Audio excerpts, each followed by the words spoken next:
Hey, Earthlings. Good start with the voice. So, how you doing? Seeing that double trouble. So, how's everyone? I hope everyone is fine. I hope my voice is going to last. That's good, isn't it? Good start. So, so welcome along. And I want to thank the people who contributed to the Christmas show in terms of the videos in particular. Otherwise, we wouldn't have this at all. So I'd like to thank them very much. So the plan is that I'm going to play them in batches of 3, 4, and then play one of the rescue clips. And I've got a funny little bit at the end just to finish with, where Ronnie does his usual spiel. You know, Ronnie. So that's the kind of plan. So the first one coming up, because I've put them all in alphabetical order. I thought that was the most democratic thing to do. So that's what I decided to do. So the first one coming up is Ambrose. And on this particular video, all the other ones are okay. But on this particular video, for some reason, the subtitles are really bad. So apologies for that, but it gets better after, I promise. So let's get going then.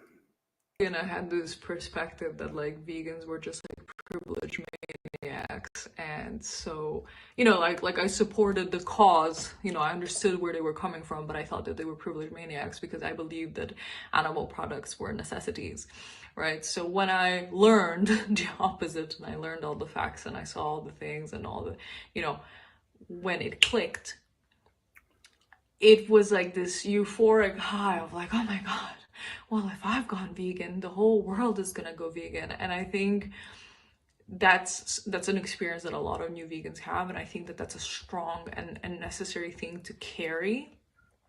But unfortunately, that's not true. That doesn't mean that we should stop trying, and that doesn't mean that we should become hopeless and whatever. Change happens. That change, unfortunately, happens slowly. And when it comes to family, that can happen especially slowly. So get out the idea from your head that you're going to convert your family or that you're going to help them see the truth. Unfortunately, that's unlikely. However, that doesn't mean you should not stand up for other animals. It does not mean that you should stop standing for your values and demanding like for yourself to be fed in the way that you should be fed. Everybody eats plants. Sometimes it's better with family and stuff like that to kind of connect on the points that you share together.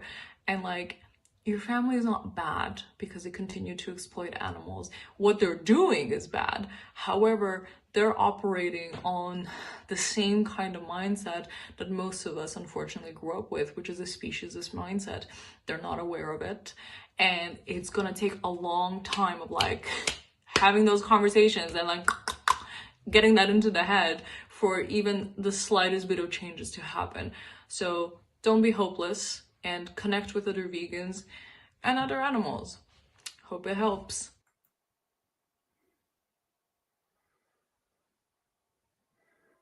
So this is a message for all of you new vegans out there at Christmas.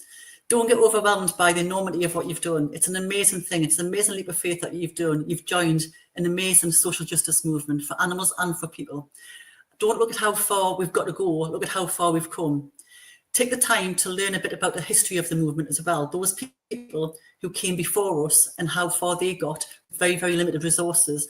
So how much more we can do with our amazing resources.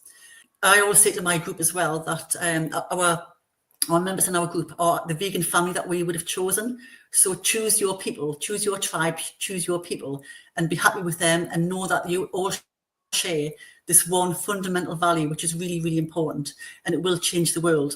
We know that when we leave this world, we'll have changed the world into a better place. So, be one of those individuals who make that change. Becoming vegan is hugely important to those animals that you were safe from being bred, being raised, and being slaughtered in horrendous situations. So don't think that you're one individual who can't make a difference. All of us individuals can make a massive difference. And please don't feel alone. There's all of us, in our region, in the UK, across the world, all of us join hands together. Invisibly across the world, we are part of a huge vegan family. So for those of you who are feeling isolated at Christmas or new vegans, please just know that you've done the right thing and you're on the right side of history. Yeah, very well said. Actually, it's interesting, isn't it? I can't think of anything worse than you kind of becoming aware of the issues and your family just doesn't get it. That must be a terrible feeling. Well, that's my family. My All family. right. I mean, you know what we've chosen now? We spend, my husband and I spend Christmas on the beach. We take our Christmas lunch down and sit on the beach and eat it, because we've just given up now the respectful conversations, the challenging conversations, the argumentative conversations. So we just give up now. So we just choose to have our couple of hours on our Christmas day on our own, having our own Christmas thing, and it's great. We love it, absolutely love it. Far better that than sitting with dead body smells all around you, you know. And we share with our group as well. So, you know, our group, we all put our food pictures on. We all kind of, everybody who feels down, we kind of like have a little safe space for them. So, you know, they're the family that I would choose. And a very Merry Christmas and Happy New Year to you all. I just wanted to make a quick video for new vegans and old vegans, I suppose, on the subject of Fistopia, which would be the idea of being a vegan in a non-vegan world. Now, obviously, this can be very sort of exhausting and demoralising at the best of times, but especially around Christmas, whether maybe you're spending it by yourself because the people around you still continue to use and exploit animals and you don't want to contribute or participate in that. Or maybe it's the opposite and you've got no choice but to sit at a table or a function with people that continue to do these things that you fundamentally disagree with. And that can be both, you know, disillusioning and obviously very sad and very lonely for us. But I just wanted to remind everybody that you're not by yourself. We all potentially feel the same way. We're all having the same emotions. We're all going through the same thing. And it's why shows like Rogers Today, for example, or any of the other communities that exist on the internet are so vital now. So there are places that we can reach out to one another or have a conversation, and you can feel understood. You can be around people that get it, other people that feel the same way, rather than having to explain yourself 100 times over and still get no compassion in return.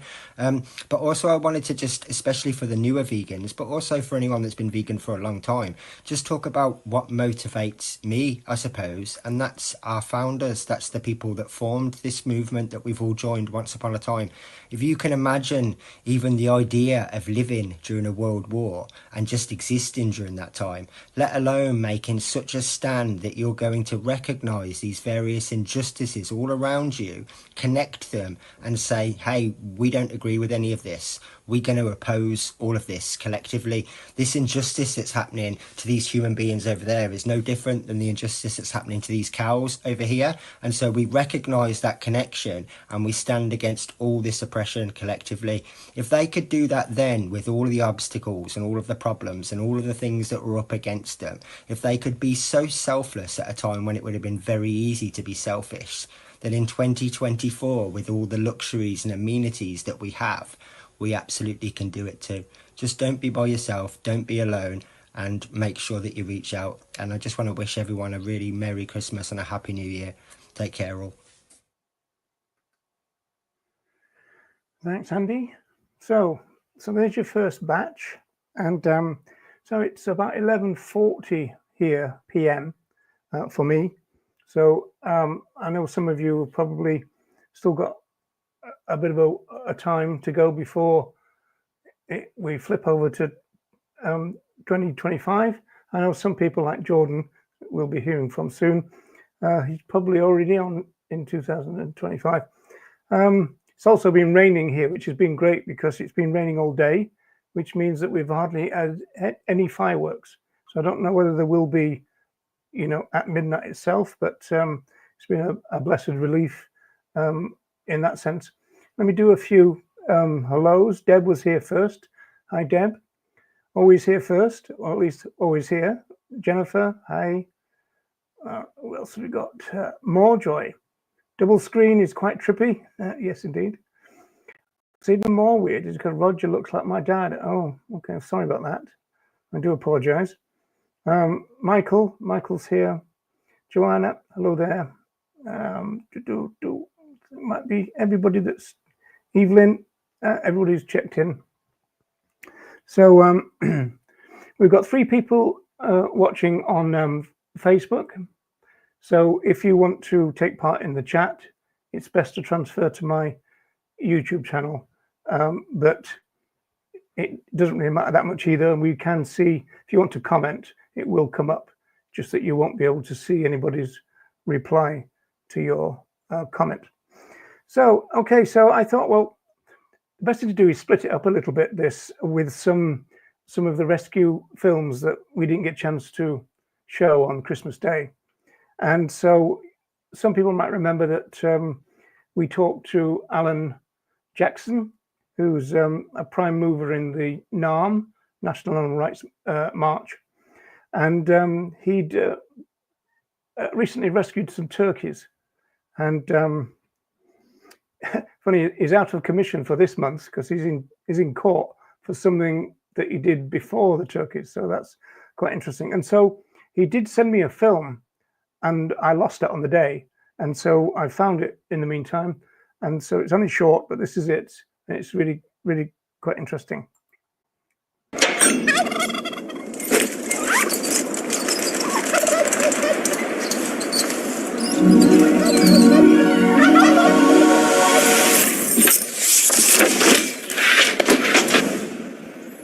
So it's supposed to be a time of loving and good cheer and compassion, and none of that seems to apply to turkeys. Christmas should be a time of love and compassion and giving. And then when we think about turkeys, this symbol of Christmas, and the fact that what that means to them is mass slaughter, is millions of turkeys killed. And obviously with it being Christmas, we felt that it was our moral duty to go and rescue as many as we possibly can and give them a forever home. They deserve the same love and compassion that everyone should get in this time of the year. So we want to do the right thing and make sure that these turkeys get to live out their life, get to be looked after and cared for and loved, just like everyone should.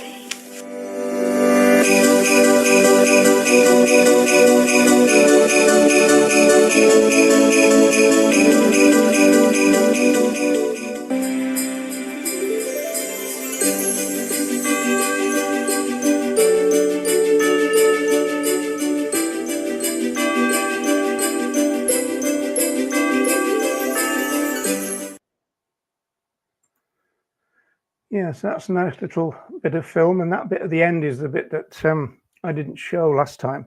And I asked Alan about the wheelbarrows because I thought that bit might have been staged, because it might have been a bit dodgy to be filming all that in and out of the sheds, but apparently it was kind of, as it were, live at the time. So that's pretty interesting. Yeah, something else I was going to say. Oh yeah. We had that conversation, really difficult conversation, that I've been in a situation where, you've got a certain amount of homes, and yet there's thousands in these units and stuff, and so you end up having to choose, and that's so difficult. In fact, Alan said that I think they ran out of time, and so they had space for two more, but they just didn't have time to get them. So you're always kind of having to make these terrible decisions, which is a real shame. Okay, next up is a real friend of mine. Goes back to my days with something called AR Zone, which is still around, I believe. It was one of the things that started off things like chats, and we used to do like a text-based chat thing in the early days of the internet, and then it went on to audio, I think it was. Yeah, audio, and then I'm not quite sure if and then we did some video ones as well. Anyway, so that's this one, and then there's two clips then from Carol Adams. Happy holidays, everyone. This is Barbara from Texas. Moved here about 18 or 19 years ago to take care of my baby grandson, who's now a high school graduate. Following a very painful exclusion from a family event, I decided I was going to start a meetup and try to meet some other vegans because I didn't think there were too many in my local area. So pulled from all over the DFW area, we got some vegans, some vegetarians, and a few rescue types. And started meeting monthly at a local vegan restaurant, or maybe watching videos. We had several in home and provided popcorn and vegan goodies. We also saw some at a movie theater. It was like a Forks Over Knives type video. And before you know it, we were at the local university giving handouts and helping the vegan club to put on events and share vegan food and pay kids to watch videos of what happens to animals. It has been a really wonderful experience for me connecting with vegans on social media. I have friends. There was a couple, Jordan Wyatt, New Zealand, and Dr. Roger Yates in Ireland, that connected online many years ago and have kept in touch off and on. And I've had friends that I've only known through social media that when I came down with a cancer diagnosis in 2018, offered to take me to my daily radiation, way above and beyond anything I would expect from an online friend. But I've also got friends in Australia and the UK and in many other countries throughout the world that I really consider part of my network of vegans and friends, and they just mean the world to me. So I hope if you're alone, either this time of year or any other, that you will reach out.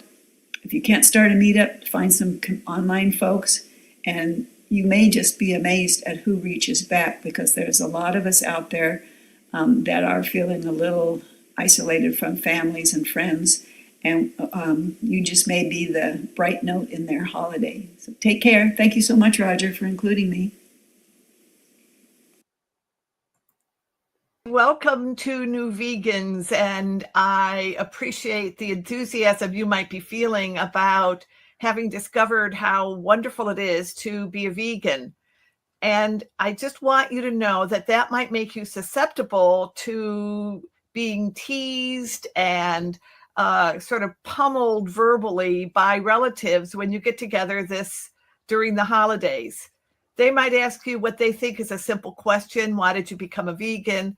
And you think they really want to know. But if they're busy eating corpses, they really don't want to hear the answer.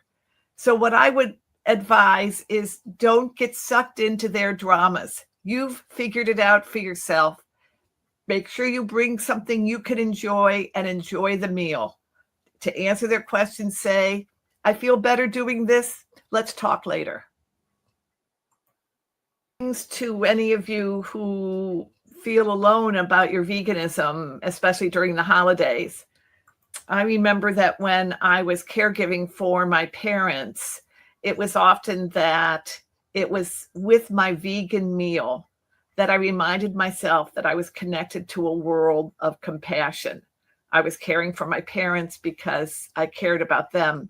And I was a vegan because I cared about the world and the animals and everything that we know that veganism offers in terms of embracing life.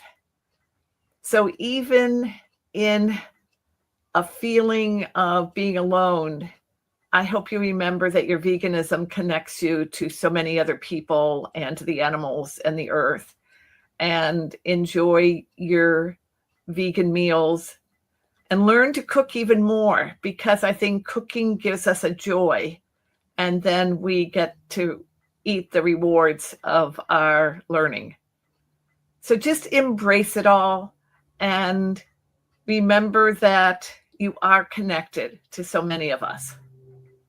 Thanks very much for that, both of those messages, Carol. Now, I can't let you go without talking about the 35th anniversary of your famous book. So how's it going?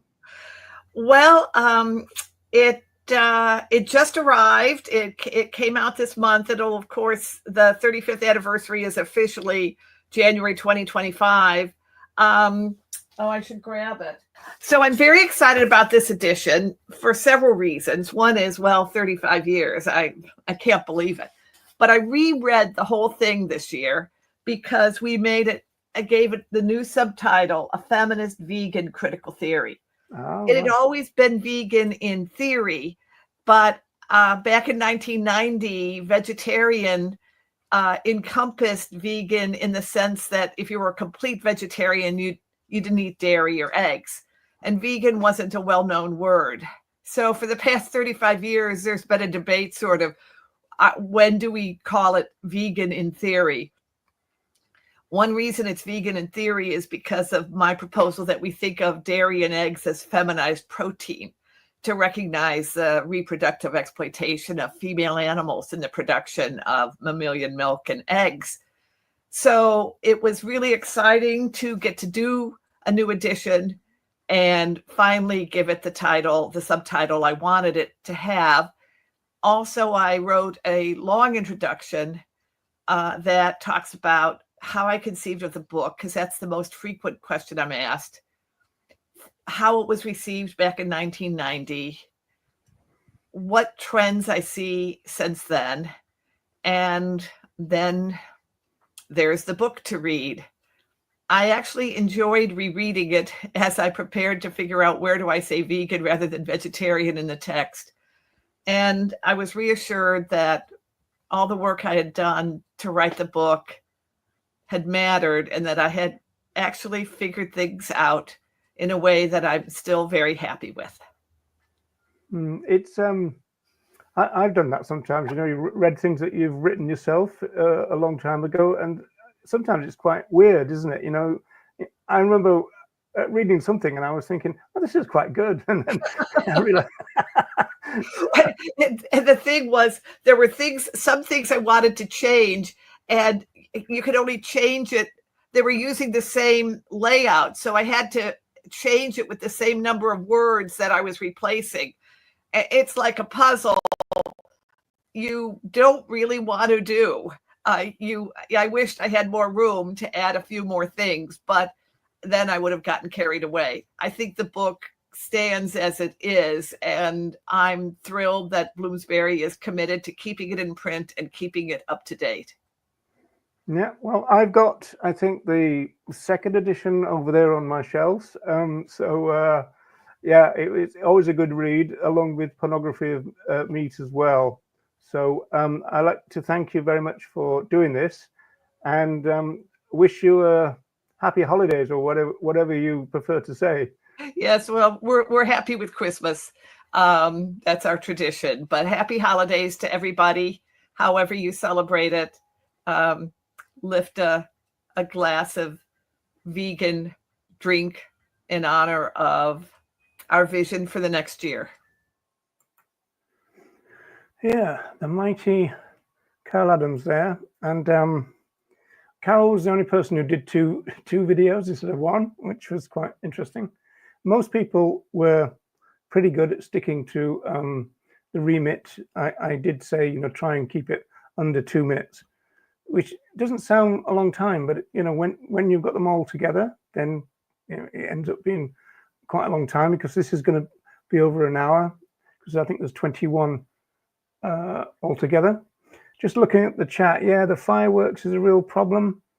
There is proposals, isn't there, for these silent ones, which I presume nobody's that keen on, but that would solve some of the problems, at least with them.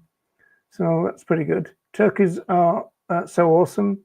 They are indeed, and very kind of dignified.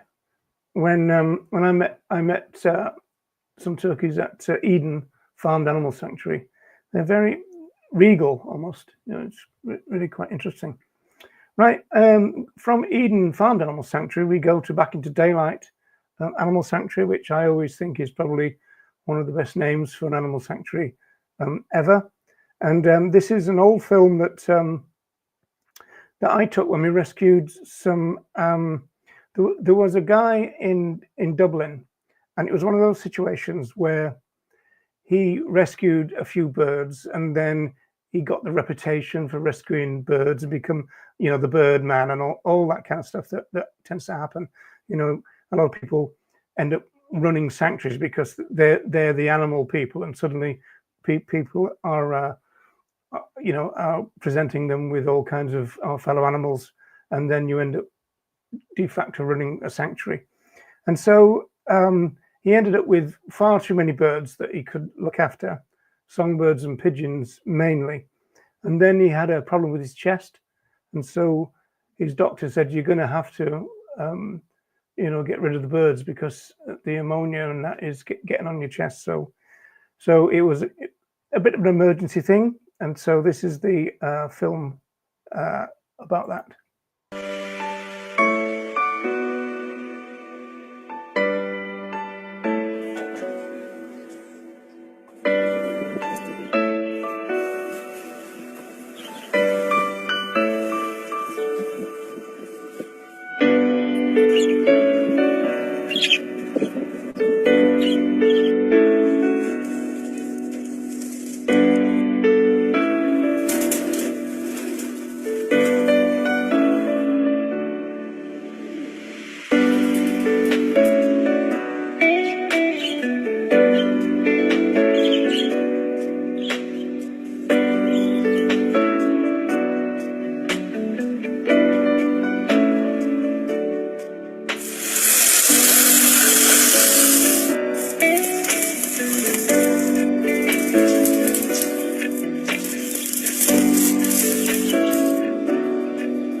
A job well done. So that was Declan and Sharon from the Sanctuary.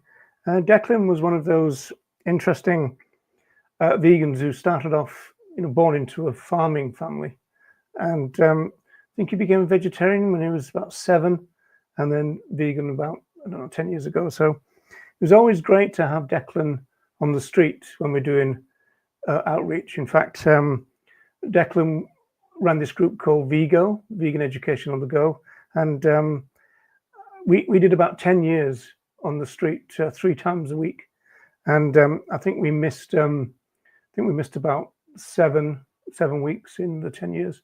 So it was pretty good going in that sense. It's always great for Declan to be there because farmers would trot up as they usually do, and you don't know anything about farming, you've never been on a farm. And I mean, I was born in Yorkshire next to my Uncle Clary's farm, and then there was Declan there who was from a farm as well. So it was pretty good to be able to refute that and go, well, actually, you're wrong about that. Right, okay, so what's next? Oh, yes. Now, if I can find out where it is. There it is.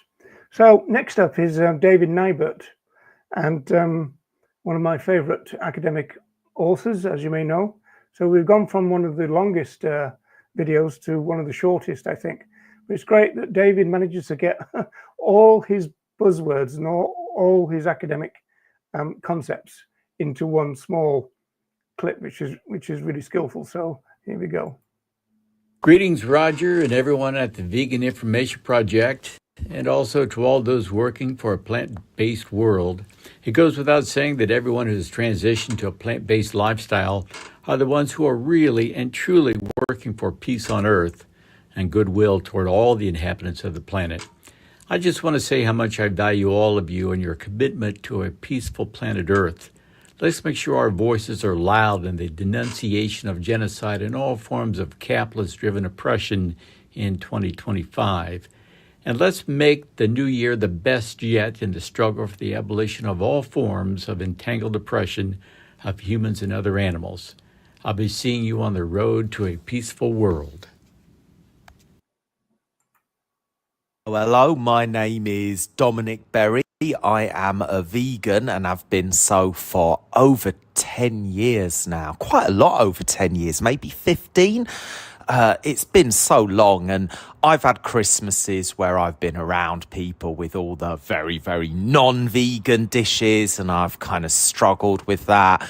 And then I've had Christmases with lovely, supportive people. And last Christmas, I had COVID and I was on my own. I isolated, but fortunately, I'd got well enough to get up and make myself like food that I did really enjoy. I think that we're so lucky in this day and age where we can tune into stuff online, so that even if we don't have people around us in the actual room in which we are who are empathic and supportive of vegan ways, we can find communities in other spaces, in virtual spaces. I've really benefited from that. I live in Manchester in the north of England, but I've got vegan friends in Australia and the US and Ireland and all over.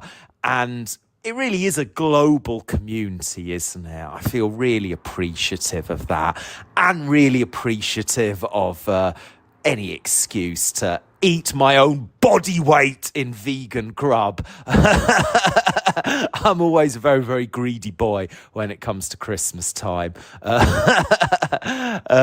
So yeah, I hope that you have a really, really good Christmas. Well done you on your vegan journey. Well done you. Well done you. And welcome to the global community of vegans. Very Merry Christmas and Happy New Year.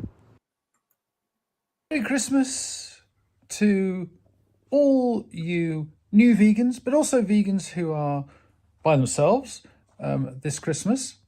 Whether you're celebrating Christmas or Yuletide or just the season where a lot of things close down, and you can take a few days of relaxation. If you're working, perhaps you're not working anymore. I want to send you all my very best wishes. And firstly, I want to thank you for all the work you're doing, all the effort that you have made to protect the inherent rights of our animal friends. Thank you so much for that.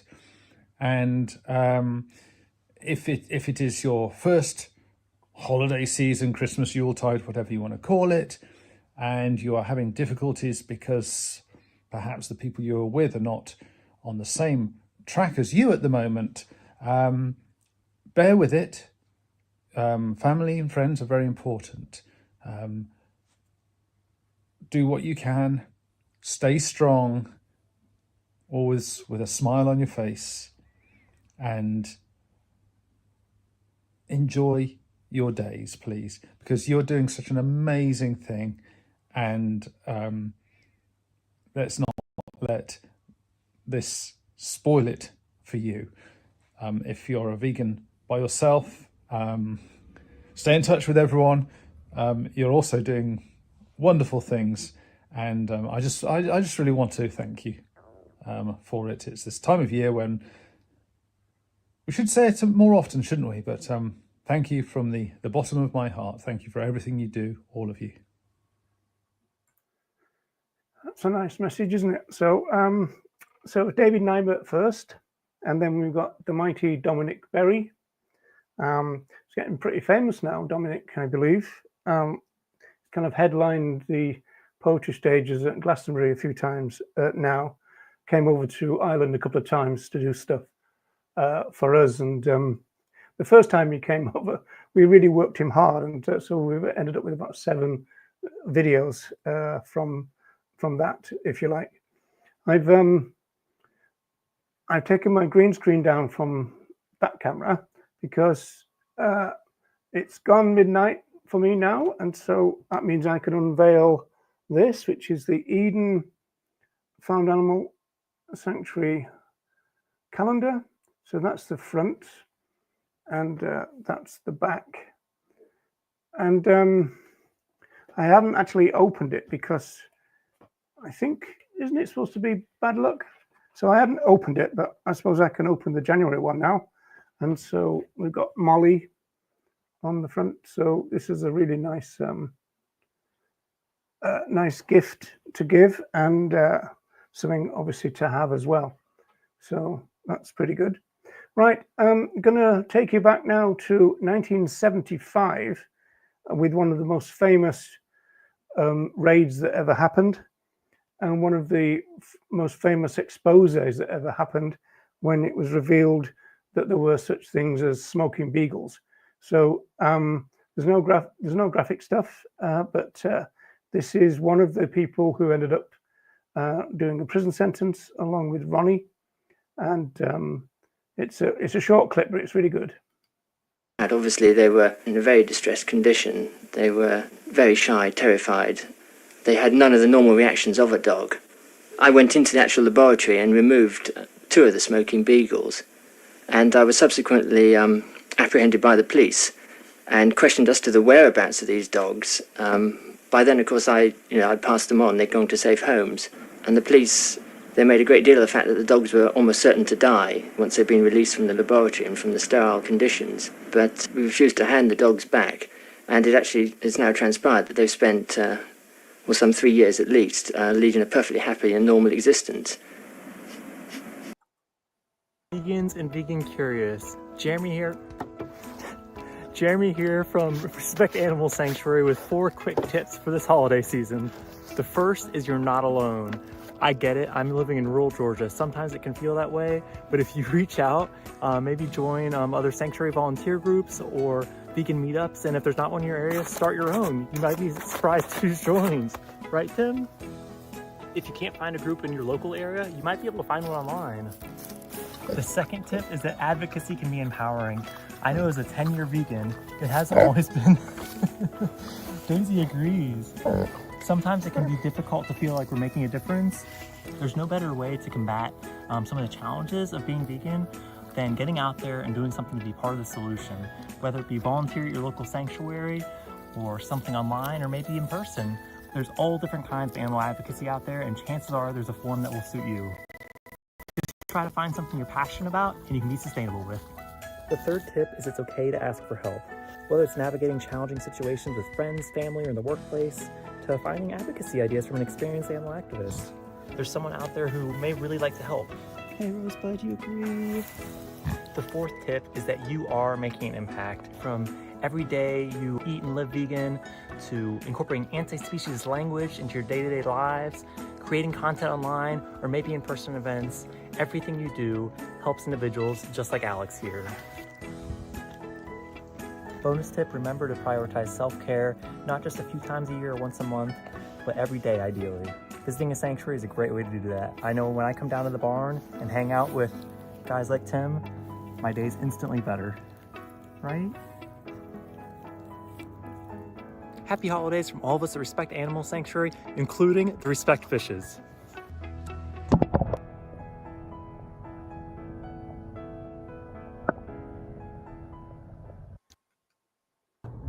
Hello everyone from the bottom of the world, Christchurch, New Zealand. Now, being at the bottom of the world, it means we have summer for Christmas. It's a lovely 30 degrees Celsius, that's about 100 degrees freedom units for you Americans. And I just wanted to say hi to all the isolated vegans out there. I know what it's like to be an isolated vegan. With my sense of humour, not many people laugh, it's very isolating. But yeah, I also started a one-member vegan society. I started the Invercargill Vegan Society, a one-person vegan society at the bottom of New Zealand, Invercargill. The only thing south of Invercargill are a couple tiny unpersoned islands in Antarctica. So it's also known for having the largest slaughterhouse in the southern hemisphere, where my father used to work. And I went vegan before I met any other vegans in person, in the tofu, as I like to say. So yeah, it was pretty difficult to be the only vegan in the village. But I created the, if I get the badge right, the Invercargill Vegan Society, made badges and a website and a Facebook page before I met other vegans, and it grew to be about 4,000 people on our Facebook page for the Invercargill Vegan Society at the bottom of New Zealand. Now, it's hard to be vegan. I wish you guys all the best, whether you're in a lovely summertime Christmas like we are here, 30 degrees Celsius, blue skies, or if you're in some godforsaken northern hemisphere, you know, like Ireland with Roger there, stay warm up there where it's grey skies even in summer. I don't know how they do it. If you're really lucky, after 10 years, 15 years, something like that, of knowing him, I even got to meet Roger in person. I was up in Northern Ireland and I took the bus down, and as Roger told me, yeah, take the bus down from Northern Ireland down to Southern Ireland, I'll pick you up in Neville, me van, we can listen to T-Rex on the quadraphonics, yeah.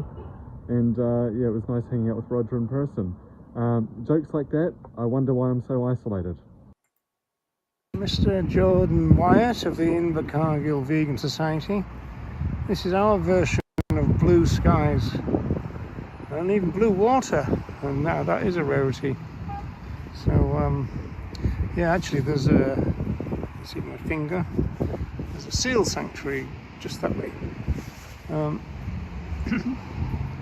because there's a beach over there, and I go there and clean up the beach every now and again, keep it nice and healthy for the seals. You know, that even a bit of winter sun here. So yes, I just wanted to burst the mythology that Jordan was spreading in the video that you just watched. Absolutely disgraceful, Mr. Mr. Jordan Wyatt of the Invercargill Vegan Society. Oh, and it's also a balmy 7 degrees, so there. Hello, this is Jordi Casamijana, and this is a message for everyone that is celebrating Christmas or Kwanzaa or Hanukkah or winter solstice, or is suffering it, enduring it, trying to go through it. Because you might be a vegan, has just recently become a vegan, or you've been vegan for quite some time, but you're the only vegan in your family, and you have to face so much animal cruelty more than normal when you involved with some of the celebrations that all these activities have to take place, and you feel lonely, you feel alone. Well, just think about it, because I celebrate all these things, or rather than celebrate, I endure all these things alone. I just go through the months. But I've done it many years, and it's something always I remember when I go through these periods, which is you might feel alone, but you are really not alone at all. There have been 1.3 quadrillion animals exploited by humanity since humanity started, and you're connected to those animals in the past that you exploited. You're not forgetting them. You're part of them. They are part of you. But now, there are 20 quintillion animals that vegans care about, that are out there living, and you care about. You don't want them to be exploited. You don't want them to suffer. This is your family now. You never had a bigger family than now. So you should not feel alone, because you'll never be less alone.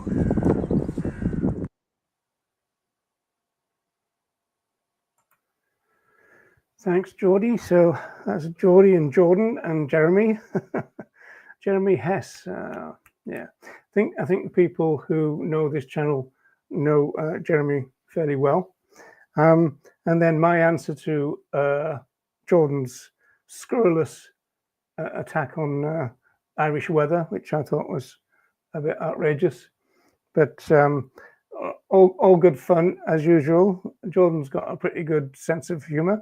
Don't know whether you can see it because I've got my things back up now, but I've got my Invercargill Vegan Society badge still. Use it as a doorstop. Yeah, so next up then is we've got the third, I think it's the third, 1, 2, 3, oh, the fourth rescue. And it's from Back into Daylight again. And so I'm going to play this and just kind of pause it now and again, just to give you some flavor of things. Hang on. Yeah, so that's as their transport crates. Whoops, shouldn't have done that. Okay, let me put that back in again. I'm supposed to just pause it. Right, so this is Neville, the ex-VIP van, who apparently has got a new lease of life in Africa now. But Declan from the Sanctuary had a an emergency call. In fact, a farmer turned up at his gate and said, "Can you take 200 hens? They're free range. Can you take them?" And Declan said, "Well, what's the time scale?" He said, "Well, you've got to take them tomorrow, and I think you've got to take them by about 3 p.m. or something like that." And so it was all hands on deck. So Declan's van and Neville, the VIP van, was decked out with cages, as you can see. And so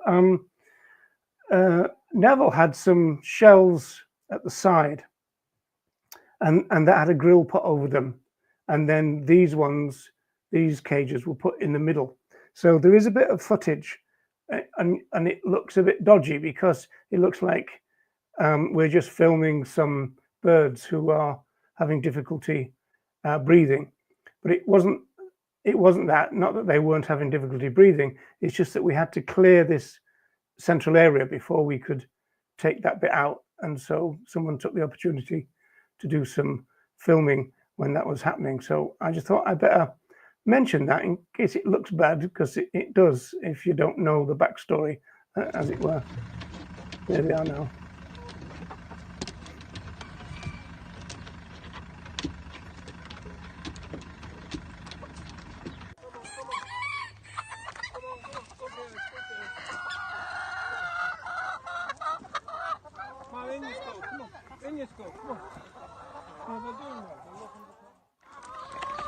This is the hens, just broken about 20 eggs for them.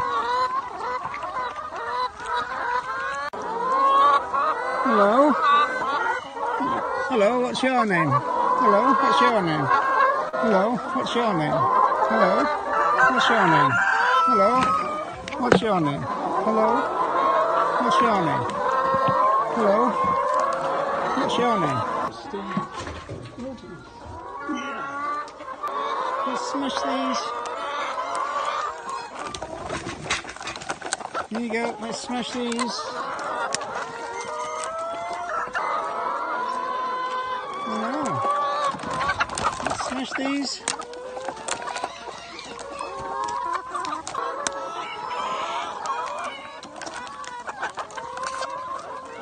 Okay, I think I need to break that one. I think I didn't do that one very well.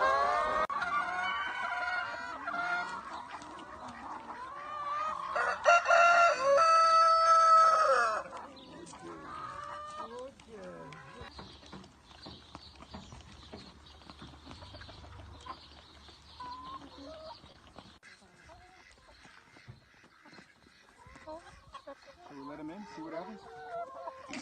Oh no. They can duck off. No, you're fascinated by my boot, aren't you? So this is the new compound. It's roughly the same size as those two there, really. And there's the shed being made. Let's see. Let's stop one second.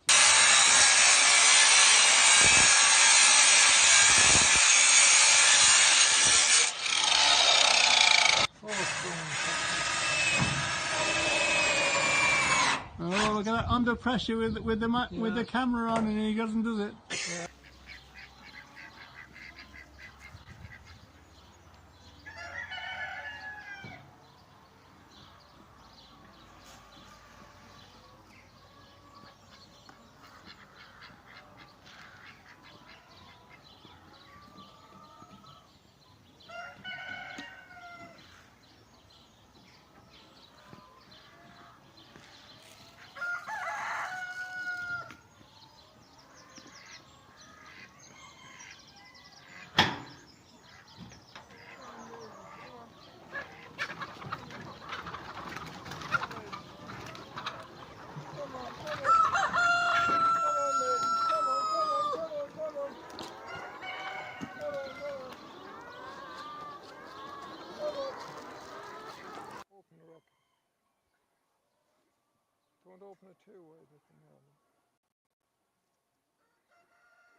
Come on, chuk, chuk, chuk, chuk, chuk.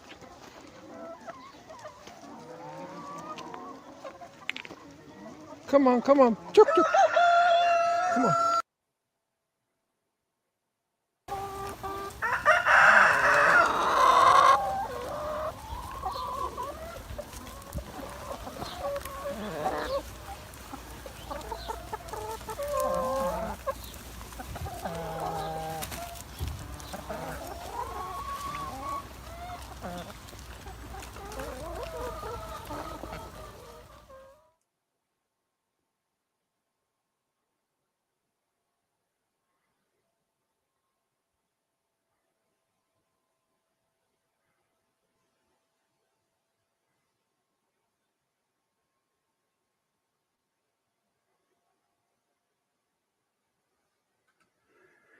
Yeah, so that was supposed to be a high quality free range farm.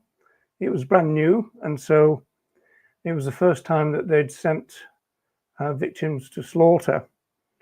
And I figured out that the reason that they wanted to offload 200 was that they only had a contract with a slaughterhouse for 800, and there was 1,000 in the shed, and so you know, they probably thought, right, we'll dump these on the vegans. You know, it's easy to get suckered into their business plan if you're not careful with it. Obviously, we wouldn't pay for them, but even so, it was brand new. They were the farmers were complaining that they didn't really go out much, but it's because they had these ridiculous kind of ramps which were very sharp on their claws, and so you know, half of them wouldn't go out because it actually hurt to go out and back in again, and this kind of stuff. And then, you know, quite a lot of them had some damage to their backs, and towards the end, you know, some of them had scourge and this kind of stuff. So quite a few die after a rescue. It always happens. It's a real tragedy. But you see from the film that as we made more and more sheds, the density got better and better and better for them, you know, and Eden took some as well. So that was all good. Right. Where are we going now? Oh yeah, I think we're going here. Okay, this is Mark Beckoff, folks. Everybody, I want to wish you a happy holiday season, however you celebrate it, and stress the fact that there's no downside at all to adopting a comprehensive vegan ethic. A vegan ethic goes way beyond your meal plans, and it incorporates how we interact with the world at large, other animals, and other people. So all I can say is I hope you all have wonderful holidays if you take a holiday, and that you foster kindness from your own center, if you will, and expand it out to other animals, including human beings. And I know the world is a mess, so I humbly suggest that you laugh as much as you can and put out positive energy to every being in the world, including trees and other plants, because they too can be victimized by our intrusions into their space. So once again, I encourage you to embrace a comprehensive vegan ethic. Enjoy yourself and send a lot of love to everyone who needs it, and take care of yourselves. Happy days. Ho ho! Welcome to the end of the year, everyone. Vegans everywhere, near and far, up and down, old and new. My name is Mark Humanity. I am an author and an animal rights activist, and I'm coming to you from the South Pacific, where it's a balmy 26 degrees. That's centigrade, not Fahrenheit, like where you are. So the holiday period is here, a time when we get together with people who we often do not see except for this time of the year.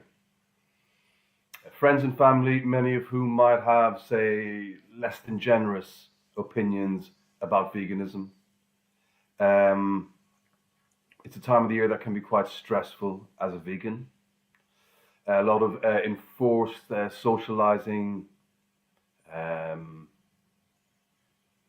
It's an odd time of the year, a time when eating bread from a dead mutant bird's ass is considered totally normal and peak experience.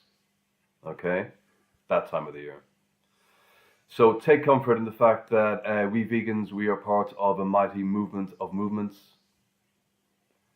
All at once, veganism enriches our health, our air, our water, it decreases violence, it increases biodiversity, and it benefits the lives of trillions of animals worldwide.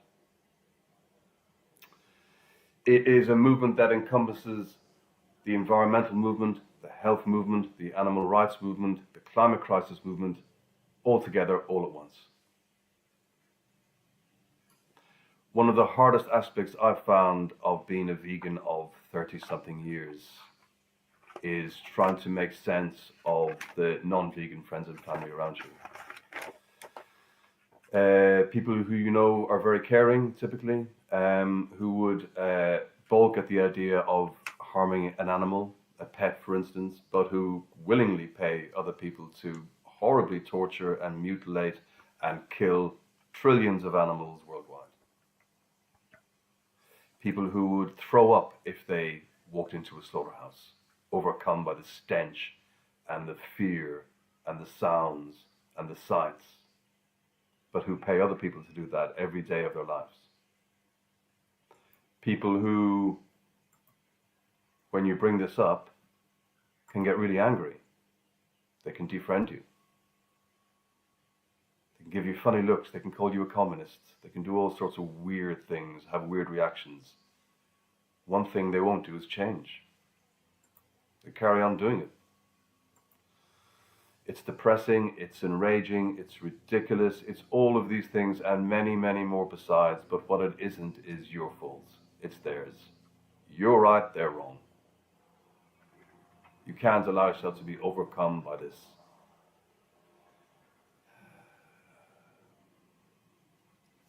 Hard that can be at times. So this season, try to have a laugh, not an argument. Be tactful with your energy when it comes to this issue.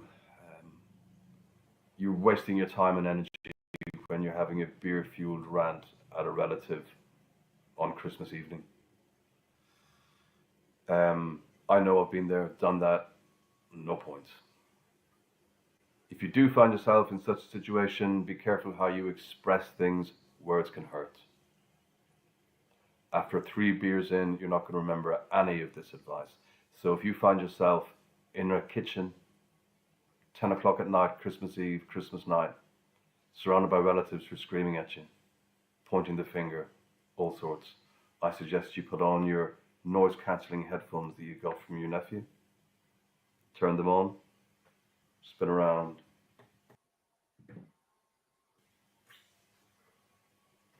Have a good year, folks. You beautiful vegans out there, you are on the right side of history. You have made the right choice, even though sometimes you may feel alone in your new ethical decision and you wish that your family and friends will be on board with the knowledge that you're sharing with them. I know it could be hard when you feel like you are talking to deaf ears. We understand. We have all been there. You're not alone. Feel free to reach out to any other vegan. Need a friend? Reach out. We're all here. We're only a voice message away, a DM away. We're all here for you. We have lived it, we have experienced it, and we understand. We really understand. It could be hard, but you are definitely not alone. You may be misunderstood by your friends and family, but you're definitely not alone in your decision. And if you're feeling alone on this Christmas season and, kind of sad about what you know and what's going on and what your family or friends are partaking on, reach out to other vegans.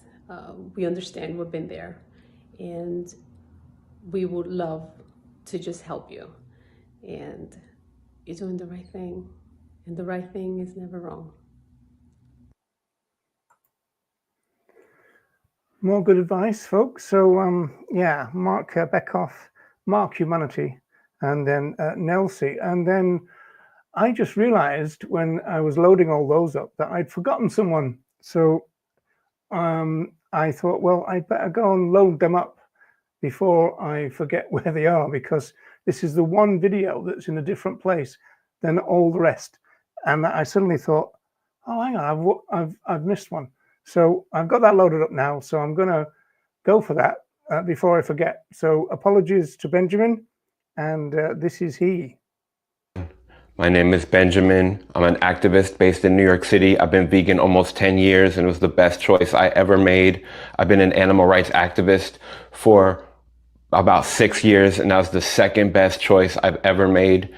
So I just want to say, if you're feeling lonely or isolated this holiday season or anytime, I just want to send you some love.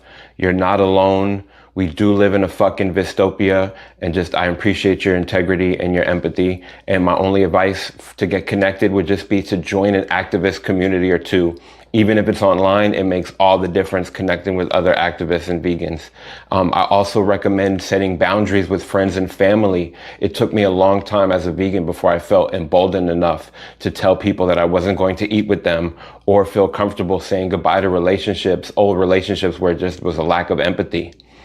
And then I also want to say self-care is crucial, because the animals need us, and we should find activism that nourishes us also on some level, like creatively, intellectually, or socially, because we need to be fighting for life. So it has to be sustainable. And then lastly, I was going to say the Organization in Defense of Animals has a 24-hour support line for vegan activists, 1-800-705-0425. Thank you, Roger, for providing this Christmas special and all of your activism. Blessings. I look forward to standing up and fighting with you soon. I wish a very happy holiday time to every vegan on earth. And my message to you is always to know that we are on the right side of history. And during this holiday period, we have our own Holy Trinity that give us the strength and determination to create that vegan world that we desire so much. On our left, we have compassion that allows us to reach out to every life on earth and to recognize their irreplaceable value. On our right, we have justice that drives us to action and to demand radical fundamental change. And in the center, in our hearts, we have love, with which we embrace all of our fellow earthlings. We include everyone, we exclude none.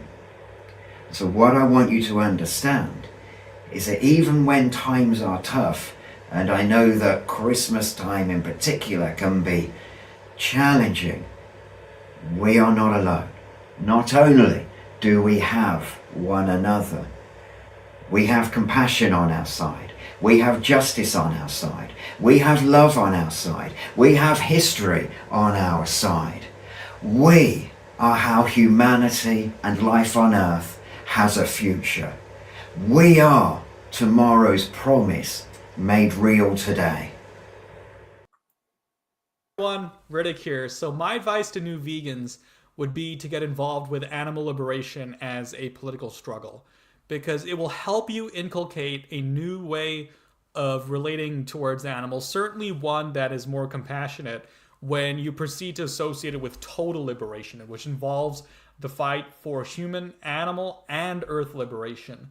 And all of these struggles stem from our global capitalist system, and it's a lot easier to comprehend and fight against these things when you understand that.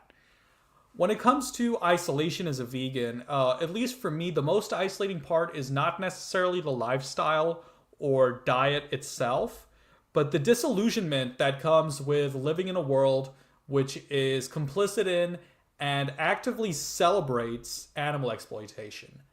And I just try and remember that I was once blind to these atrocities myself, and just try and always give others the benefit of the doubt whenever possible. As frustrating and surreal as it can be to see the way that other people talk about and treat animals, I always remember that I was once like them myself, and that we do need to be patient and humble as a movement if we want to see change. And finally, I want to add, don't put more responsibility on yourself as a person than you need to, because it's fundamentally our collective society, our profoundly sick collective society that needs to change. It's not just us as individuals. Thank you. Hi guys, my name is Shambhavi and I have been vegan for 8 years now. And what inspired me to go vegan 8 years ago was actually my little sister. So she went vegan before I did, and for 6 months straight, I slagged her relentlessly on her choice, and it led to a lot of fighting between us. But one fine day, I decided to sit down and have a conversation with her about why. And what I realized then was how desensitized I was to the concept of cows providing us with milk, which obviously is not the case at all. But I started thinking and critically evaluating all the so-called customs and traditions and mores that were ingrained in me from a very young age. And that, in essence, was what really pushed me over to the other side. And yes, when people asked me back then why I decided to go vegan, my instantaneous response was, well, it's because I love animals. And yes, that's lovely and that's great. And it is not a bad answer in principle, but fundamentally, I think it is deeper than that. The question should never be about whether you love somebody or love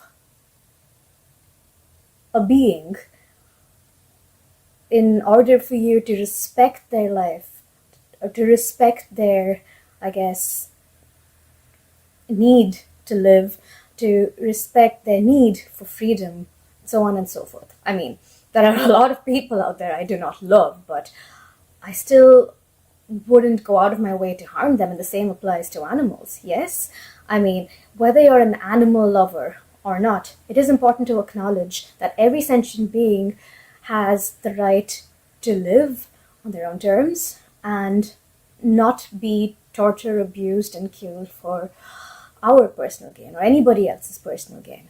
So yes, and while I was setting out on my journey, I wouldn't say I felt lonely or alienated as such, but I did feel extremely triggered by the fact that a lot of people were very ignorant about what seemed to me back then commonsensical.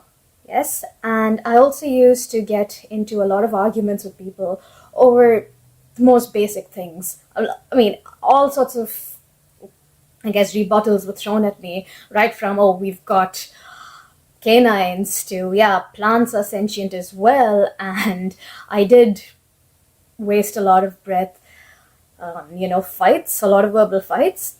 Fists were thrown, at least metaphorically. But over the years, one definite change that I have seen is that people have started approaching the subject with a lot more curiosity and a lot less derision. And that, I genuinely believe, is something that's doing the movement good. And that also bears testament to the fact that we as activists have done a good job of sort of destigmatizing or demystifying the concept of veganism or vegan lifestyle to people in general. And so I guess my only message to anyone who is vegan or is going vegan would be to march on, keep moving forward. The future is vegan, and I promise you our time will come. And here's to making the world a better place for all of our non-human siblings. Bye. Right. Okay. So there we had fairly big block. So Benjamin, again, apologies, Benjamin, if you see this. I did forget you. I'm sorry about that. And then we had Richard, Rittik, and Sambi. Actually, Sambi's video was the longest one at Ball. It was about double the length it should have been. But then she's often worked with us on VIP and Earthling Experience in Dublin, and she's always been a bit of a rebel. So I kind of half expected it. Right, so we're getting near to the end. So I've got a very small clip from Tom Reagan. Couldn't really do anything without featuring Reagan. It's only about a minute long. And then we'll go into the last bunch of messages. And then there's a little bit from Ronnie. So we're getting near the end, folks. If you're starting to struggle, so here goes. In the morning. Here, I think, is where history is where we turn for encouragement and instruction. We look at how Native American people were once viewed and treated by the conquistadors when they were viewed as not human beings, and when their blood was used to fertilize fields. It's unthinkable today. When we look at slavery in America, when you could buy and sell and beat with impunity people of African descent. Unthinkable today. When women couldn't divorce or own property or get an education or vote. Unthinkable today. What history teaches us is that a few good people who are determined and who are persistent, who don't give up, can change the world. So hello all you lovely vegans. Hope you're all having a lovely Christmas today. Now I know Christmas can be very tough for us vegans, especially lonely vegans, new vegans, or vegans who just don't really have any support from other people. So you're not alone. There are a lot of us in the same situation. I'll be having a Christmas dinner at a local cafe near me, where we are catering for vegans and non-vegans, but it's for lonely people in general, and they have vegan options, of course. But yeah, hope you're all gonna have a lovely Christmas today. And if you're lonely, just be with people who support you, and have some lovely vegan food. And yeah, Merry Christmas and a Happy New Year. Let's hope 2025 is a good one for us all. So I'm regularly on my own for Christmas, as for probably a decade now. I actually quite like that. So if you're somebody who is on your own for Christmas, I find it a really good time to eat less, actually. I eat less.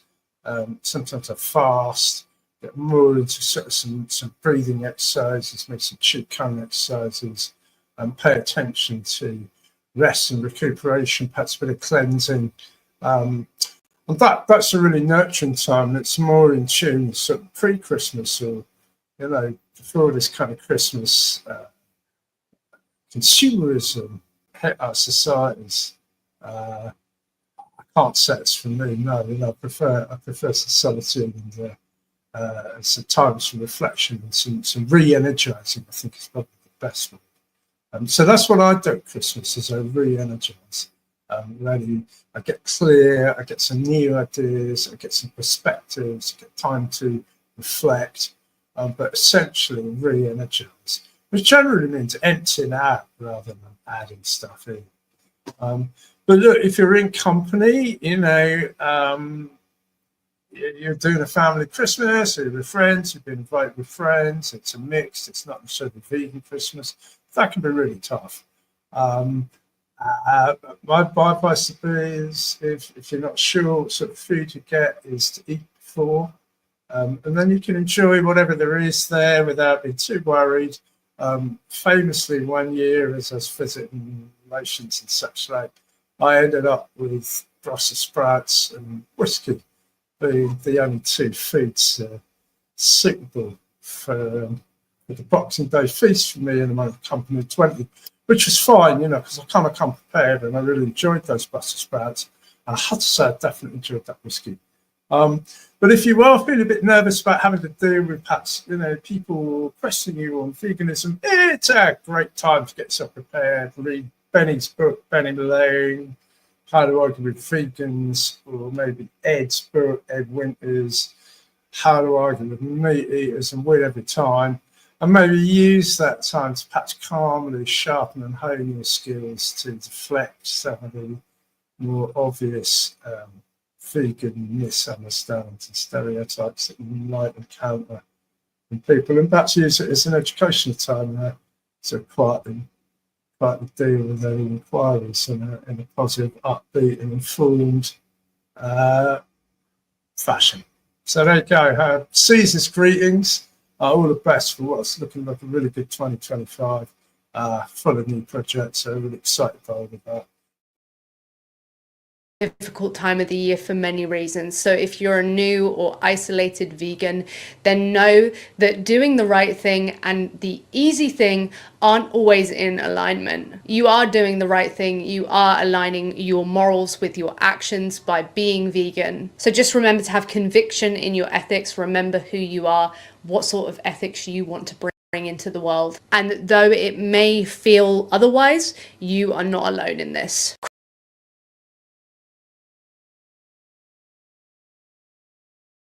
It's Wenda from Huglet's Wood Farm Animal Sanctuary. Caring for the residents here means we don't get time to really celebrate Christmas, as it's a day like any other at the sanctuary. Feeding all the rescued animals, bedding out, and caring for them. So lunch is usually just a sandwich in one of the barns, lying in the fresh straw with the cows or stretched out with the sheep. Not even a glass of vegan-friendly sherry passes my lips, as I need to be on the ball. But no matter what, it doesn't stop being Christmas. Not having friends or family around doesn't make it any less of a special day. I always think Christmas is what you make it, and for me, it's a time of peaceful reflection.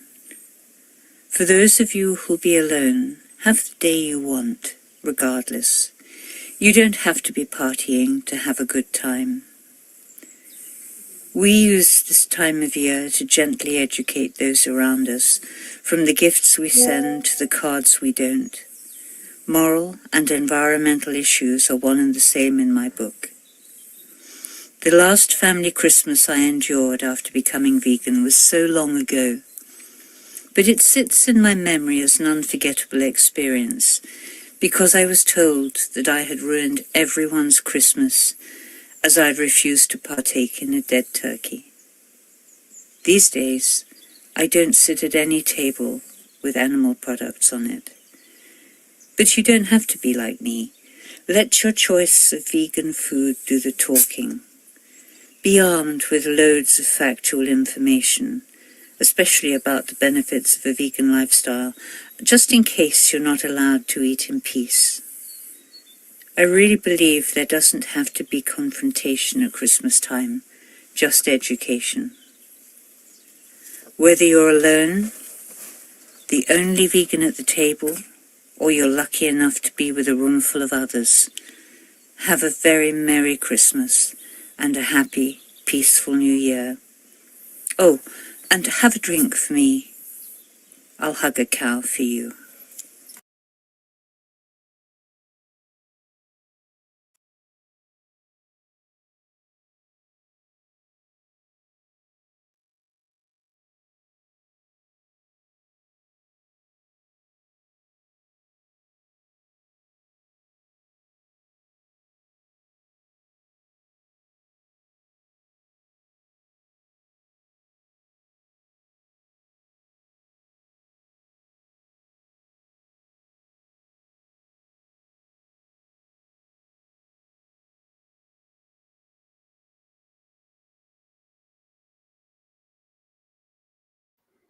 Good start. Yeah, thanks.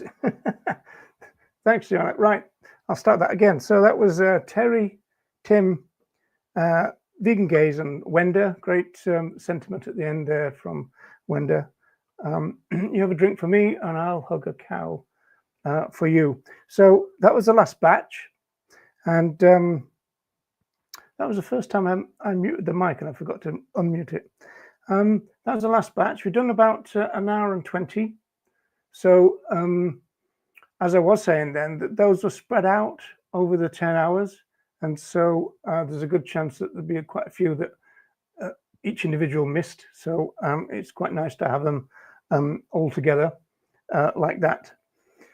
Okay, Michael, I'm back. Yes, I brought it with me. Right. Okay, so we're just about done. So we're just going to finish with a bit from Ronnie. And Michael will recognize this probably. But if you haven't heard Ronnie's spiel about what he wants for the future, which is very unlikely, let's face it, but if you haven't, here's your chance. And so we'll go into the credits at the end of this. And thanks for watching along, and take care, everyone, and have a great 2025, folks. Comment from Michael, by the way, at 6:34, Roger. I don't know if you spotted that one. 6:34. Hang on. I can't find it. Oh really? Yeah, Michael. That's a normal problem, isn't it, Roger? With you. According to the bro science, if Ronnie's been vegan since 1972, you can only survive for 5 years, of course, as we know. Ronnie's been since 1977. Well, I can confirm that. Yeah. I can confirm that. I'm dead. Yeah, you don't want to come too close to me. You know, it's not a pleasant experience. Not a pleasant nasal experience. Never. No, Ronnie. This part of the show. This part of the show is the bit that I've been really looking forward to. I've been dreaming about this part of the show because this is the time when I boot you out. Oh my God! Let me just say this. I hope that everyone has been doing something for World Vegan Day.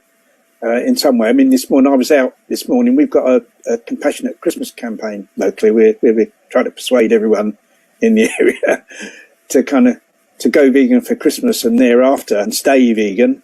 And I was out delivering leaflets with another person from our group. We delivered hundreds of leaflets to people's letterboxes this morning, and that was our contribution to World Vegan Day. And it's very important that we do our utmost to spread the message. I mean, the problem in the old days, and very, very quickly before I go, one of the differences in the old days from now was that almost all vegans were actually activists. They may not have been activists in promoting veganism, but they're certainly activists in terms of campaigning against various areas where animals were oppressed. And now we've got vegan activism, we've got vegan outreach, which is absolutely brilliant. It's brilliant that that's come about. But very sadly, so few vegans or people who call themselves vegans are involved in that. And if we want to change things, we have to have more vegans becoming active, and we've got to have more vegans organising outreach activity in their local areas. And if we, and that's the way we really change things. And I'd urge everyone listening to that to kind of, to get active and to get organising. So that's it. You can kick me out now. Yeah. Ronnie, thank you so much for coming. Thank you so much, Ronnie. It's been I hope your little cat is going to be better. I hope. Yeah, she's got like a kind of chronic gastric problem, and she has to have a special diet and tablets that I'm the one that kind of does it, and she can't eat the other cat's food, although she desperately wants to. Yeah. So she has to be kept separate, and it's because it's a bit complicated. So I kind of you don't have to tell me about that. I hear you preaching to the choir. But anyway, military operation in this house. Everyone enjoy World Vegan Evening or whatever the time is in your part of the world, and hopefully I'll see everyone again on another one of these shows. Well, there's a nice one to finish with. So Corey is saying that she's written a chapter on the changing meaning of veganism and included your your version of it, so that's nice. Oh, that's great. Brilliant. That's great, Corey. But And anyway, Ronnie, really, you're a hero to us all. I wasn't going to say that when you were online because I didn't want to embarrass you, like as if I could. And so you just take care. And Nella and Wendy, I knew you'd find a way of going over, didn't you? Yeah, I'm not too bad. I've gone over far more than this before.